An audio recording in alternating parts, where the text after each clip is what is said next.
नाशिक शहरामध्ये 2 कॉन्स्टिट्युएन्सीज म्हणजे नाशिक आणि दिंडोरी यांचं काउंटिंग होणार आहे. या दोन्हीचे स्ट्रॉंग रूम्स नाशिक शहर हद्दीमध्ये आहेत. त्या दृष्टीने आम्ही योग्य पोलीस बंदोबस्त त्या ठिकाणी लावलेला आहे.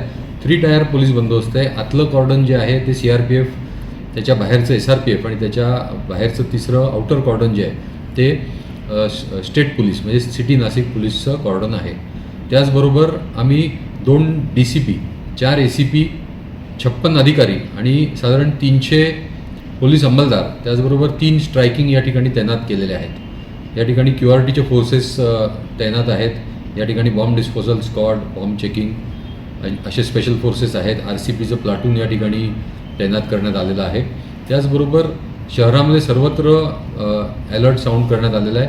सर्वत्र एक्स्ट्रा पोलीस बंदोबस्त फील्डवर आणि रस्त्यावर सर्व शहरामध्ये राहणार. आमचे जे सोशल मीडियाचं सेल जे आहे ते, त्याचबरोबर आमचे जे व्हॉट्सॲपचे ग्रुप्स आहेत, तर त्या सर्व यंत्रणेवर आम्ही अलर्ट केलेलं आहे आणि सोशल मीडियावर काय पोस्ट होतं आहे यावर लक्ष ठेवण्यात येणार आहे. आणि आक्षेपार्ह कुठलीही पोस्ट मिळाली तर त्याच्यावर तात्काळ कायदेशीर कारवाई करण्यात येईल.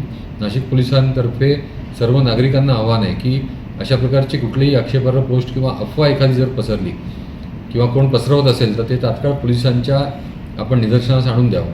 म्हणजे आम्ही त्याच्यावर ते व्हेरीफाय करू आणि जर ते खरं असलं तर आम्ही त्याच्यावर कारवाई करू. जर ती अफवा असली तर अफवा पसरवण्यावर कायदेशीर कारवाई केली जाईल.